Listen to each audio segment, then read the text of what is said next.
Oy bula. Uşaqları çıxardı.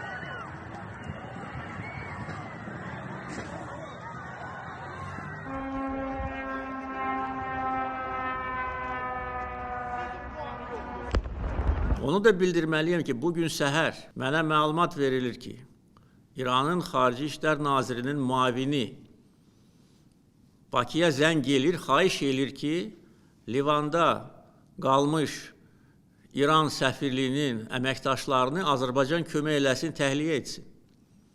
Çünki onların imkanı yoxdur. Mənə məruzə edildi, mən dərhal göstəriş verdim ki, köməklik göstərin, təyyarə göndərin. Hətta onlar dedilər ki, biz bunun pulunu da verməyə hazırıq, dedim ki, lazım deyil.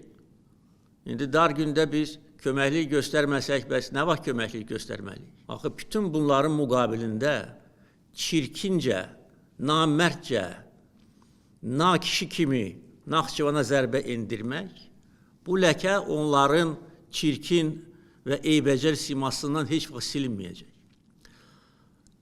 Ona görə diplomatik yollarla bütün lazımi tədbirlər görüləcək.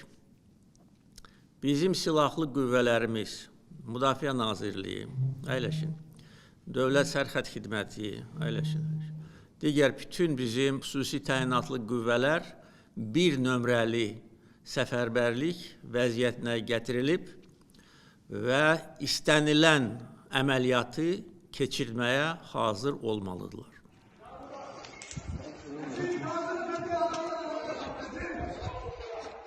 Kalk.